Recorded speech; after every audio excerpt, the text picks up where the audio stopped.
হযরত ফাতেমা রাদিয়াল্লাহু তাআলা আনহা এর ইন্তেকাল। হযরত আলী রাদিয়াল্লাহু তাআলা আনহু ফজরের নামাজ আদায় করার জন্য মসজিদে গেছেন। এদিকে হযরত ফাতেমা রাদিয়াল্লাহু তাআলা আনহা গায়ে অত্যন্ত জ্বর অবস্থায় ঘরের সমস্ত কাজ শেষ করেছেন। আলী রাদিয়াল্লাহু তাআলা আনহু মসজিদ থেকে এসে দেখে ফাতেমা রাদিয়াল্লাহু তাআলা আনহা কাঁদছেন। আলী রাদিয়াল্লাহু তাআলা আনহু প্রশ্ন করলেন, ও ফাতেমা, তুমি কাঁদছো কেন? ফাতেমা কোনো উত্তর দিলেন না। ফাতেমা আরো জোরে জোরে কান্না করতে লাগলেন। আলী রাদিয়াল্লাহু তাআলা আনহু কয়েকবার প্রশ্ন করার পরে ফাতেমা রাদিয়াল্লাহু তাআলা আনহা কাঁদতে কাঁদতে বলেন, ও আলী, আমি স্বপ্নের মধ্যে দেখছি আমার আব্বাজান হযরত মুহাম্মদুর রাসূলুল্লাহ সাল্লাল্লাহু আলাইহি ওয়াসাল্লাম আমার ঘরের মধ্যে ঢুকে কি যেন তালাশ করছেন। ঘর থেকে বাহির হওয়ার সময় আমি পিছন দিক থেকে আমার আব্বাজানকে ডাক দিলাম, ও আব্বাজান, আপনি কি তালাশ করছেন? আব্বাজান মুহাম্মদুর রাসূলুল্লাহ সাল্লাল্লাহু আলাইহি ওয়াসাল্লাম বলছেন, ও আমার ফাতেমা, আমি তো তোমাকে তালাশ করছি, তোমাকে নিয়ে যাওয়ার জন্য। আরো বললেন, ও আমার ফাতেমা, আজকে তো তুমি রোজা রাখবা, সেহরি করবা আলীর দস্তরখানায় আর ইফতার করবা আমি আব্বাজানের দস্তরখানায়। হযরত আলী রাদিয়াল্লাহু তাআলা আনহু এই স্বপ্ন শোনার পর দুজনের বুঝতে বাকি থাকলো না যে ফাতেমা আজকেই ইন্তেকাল করবেন। দুজন আরো জোরে জোরে কান্না করতে লাগলেন। এই সময়ের মধ্যে হযরত হাসান হুসাইন রাদিয়াল্লাহু তাআলা আনহু এসে জিজ্ঞাসা করছেন, ও আব্বাজান, ও আম্মাজান, আপনারা দুজনই কান্না করছেন কেন? ফাতেমা রাদিয়াল্লাহু তাআলা আনহা এর একটা অভ্যাস ছিল, যখন হাসান হুসাইন রাদিয়াল্লাহু তাআলা আনহু কোনো কাজে বিরক্ত করতেন তখন দুজনকে নানা জানের কবরের কাছে যেতে বলতেন। আজকেও ফাতেমা বলেন, তোমরা দুনো ভাই এখন নানার কবরে চলে যাও। কবরের নিকট যাওয়ার সাথে সাথে কবর থেকে আওয়াজ আসলো, ও আমার আদরের নাতিরা, এই মুহূর্তে তোমরা আমার কাছে কেন আসছো? আমার কাছে তো সব সময় আসতে পারবা, এখন যাও। যে মায়ের চেহারার দিকে তাকিয়ে থাকো, আজকের পরে তোমাদের মাকে আর পাবে না। এই কথা শোনার পরে দুনো ভাই কান্না করছেন আর দৌড়াতে দৌড়াতে আম্মার নিকট চলে আসলেন। যে আম্মাকে বললেন যে তোমরা দুজন কেন কান্না করছো বুঝতে পেরেছি। নানাজান আমাদেরকে বলে দিয়েছেন আজকের দিনটা তোমার জন্য শেষ দিন। নানাজান তোমার চেহারার দিকে তাকিয়ে থাকার জন্য আমাদেরকে বলেছেন। বিকেলের দিকে হযরত ফাতেমা রাদিয়াল্লাহু তাআলা আনহার শরীর বেশি খারাপ হলো, তাকে বিছানাতে শোয়ানো হলো। ফাতেমা রাদিয়াল্লাহু তাআলা আনহা মৃত্যুর পূর্বক্ষণে আলী রাদিয়াল্লাহু তাআলা আনহুকে তিনটি কথা বলেন।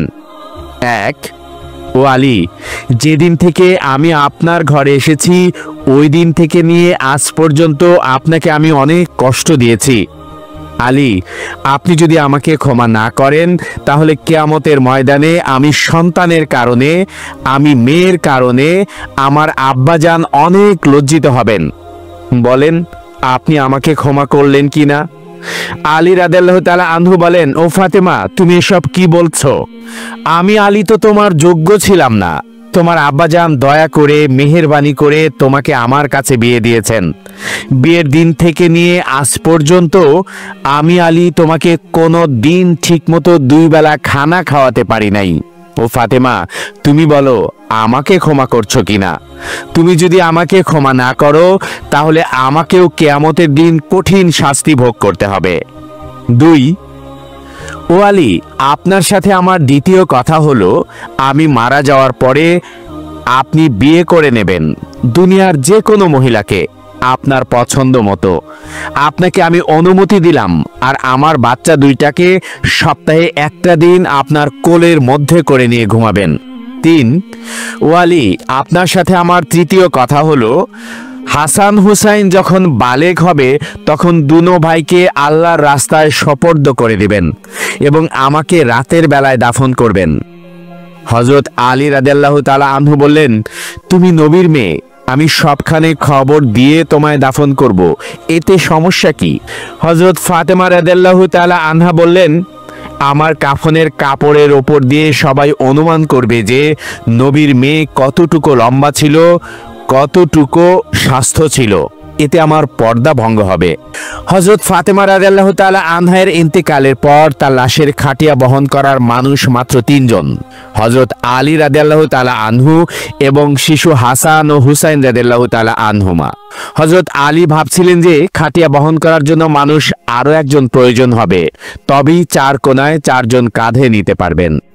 এমন সময় হযরত আবু যর গিফারি রাদিয়াল্লাহু তাআলা আনহু এলেন ও খাটিয়ার এক কোণা বহন করলেন। হযরত আলী প্রশ্ন করলেন, ও আবু যর, আমি তো কাউকে বলি নাই, আপনি জানলেন কিভাবে?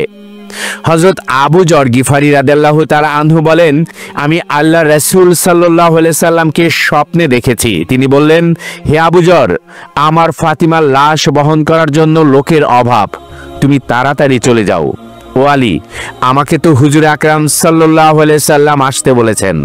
হযরত ফাতেমা রাদিয়াল্লাহু তাআলা আনহাকে যখন কবরে নামাচ্ছেন, তখন হযরত আবু যর গিফারি কবরের কাছে গিয়ে কবরকে উদ্দেশ্য করে বললেন, হে কবর, তুই কি জানিস আজ তোর মধ্যে কাকে রাখছি?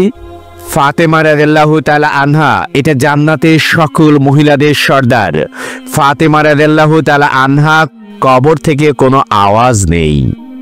এবার তিনি বলছেন, এটা হযরত হাসান হুসাইন রাদিয়াল্লাহু তাআলা আনহুয়ের আম্মা। এবারও কবর থেকে কোনো আওয়াজ নেই। আবার বলছেন, এটা হযরত আলী রাদিয়াল্লাহু তাআলা আনহুয়ের স্ত্রী। এবারও কবর থেকে কোনো আওয়াজ নেই। এবার আবু যর গিফারি বলছেন, রাসূলুল্লাহ সাল্লাল্লাহু আলাইহি সাল্লাম, এটা দোজাহানের বাদশার মেয়ে, খবরদার কবর, বেয়াদবি করবি না। আল্লাহ তাআলা কবরের জবান খুলে দিলেন। কবর বলল, আমি অন্ধকার ঘর, আমি সাপ বিচ্ছুর ঘর, আমি এমন একটি ঘর যার মধ্যে কোনো বংশ পরিচয়ে কাজ হয় না। আমি দোজাহানের বাদশার মেয়ে ফাতেমাকে চিনি না, আমি হযরত আলীর স্ত্রীকে চিনি না, হাসান হুসাইনের আম্মাকে চিনি না, জান্নাতের মহিলাদের সর্দারিনীকে চিনি না। আমি শুধু চিনি ঈমান আর আমল। আমার মধ্যে যদি কেউ ভালো আমল নিয়ে আসে, তাহলে আমি কবর তাকে জান্নাতের বিছানা বিছিয়ে দেব। আর যদি কেউ খারাপ আমল নিয়ে আসে, তাহলে আমি কবর দুদিক থেকে এমন জোরে চাপ দিব, হাড় মাংস মিশে একত্রিত হয়ে যাবে।